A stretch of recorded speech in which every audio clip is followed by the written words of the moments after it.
High pressure and suplementasi daging ikan.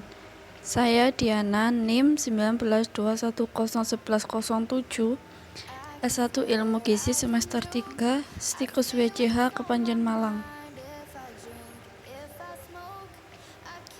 High pressure ialah pemrosesan tekanan tinggi (HPP) yang telah muncul sebagai alat manufaktur makanan yang layak secara komersial yang memenuhi permintaan konsumen untuk makanan yang diproses secara ringan, nyaman, rasa segar, dan tidak ada pengawet, perlakuan tekanan dan atau tanpa panas, menonaktifkan bakteri, patogen dan pembusuk, ragi, jamur, virus, dan juga spora, dan memperpanjang umur simpan.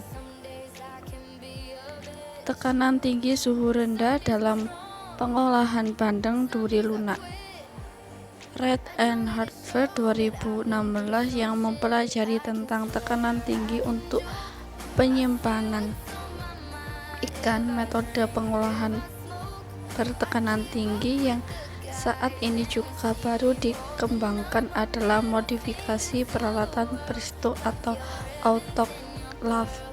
Alat ini bisa disebut dengan alat LTHPC, Low Temperature High Pressure Cooking, atau bisa juga disebut TTSR, tekanan tinggi suhu rendah. Tekanan tinggi suhu rendah dalam pengolahan bandeng duri lunak. Prinsip pengolahan bandeng presto adalah menggunakan suhu dan tekanan tinggi sehingga dapat mempengaruhi kekerasan pada tulang bandeng tersebut.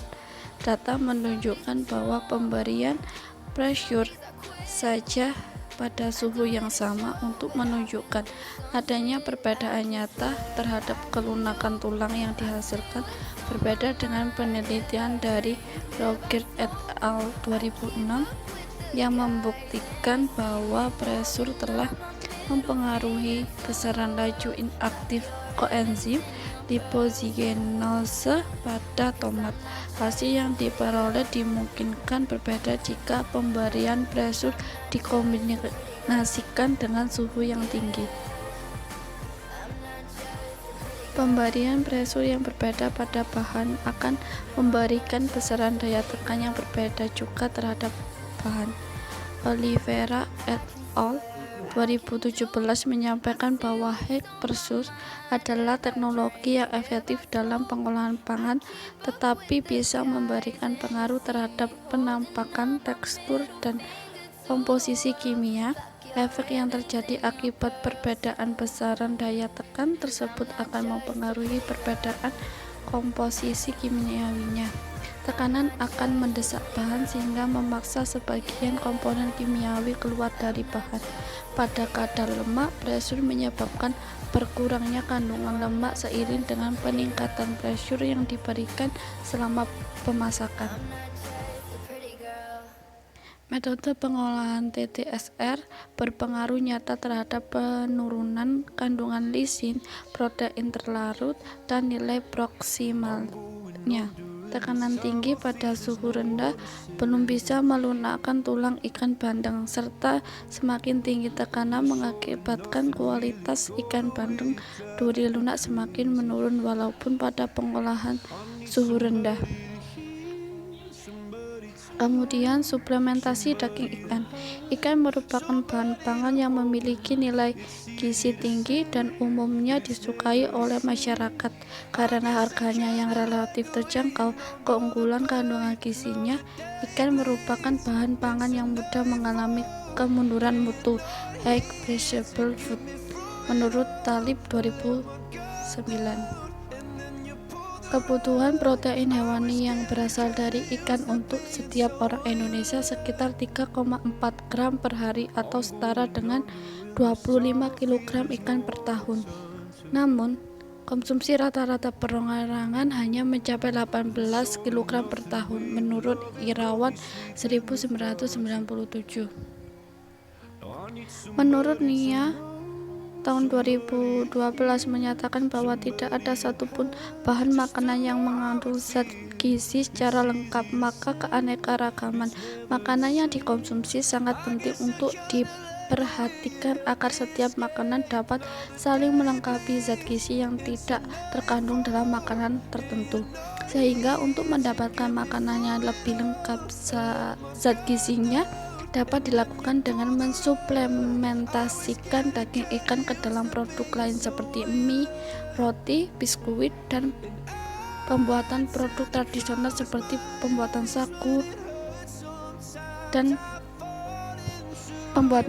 lempeng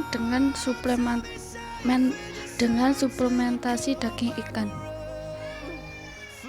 Penambahan daging ikan diberi perlakuan 15%, 20%, dan 45% pada sagu sehingga hasilnya dapat disimpulkan bahwa pemberian daging ikan madidahang memberikan pengaruh nyata terhadap penilaian organoleptik sagu lempeng.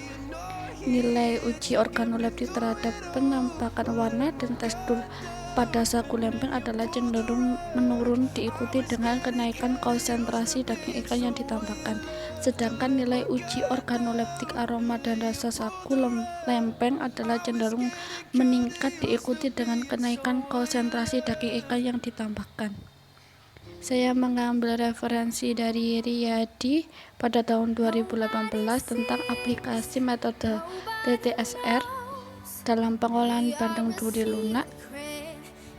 Kemudian dengan jurnal milik Hasan dan Nur tahun 2020 tentang pengaruh suplementasi daging ikan madidang pada sagu lempeng terhadap penilaian organoleptik. Sekian, terima kasih.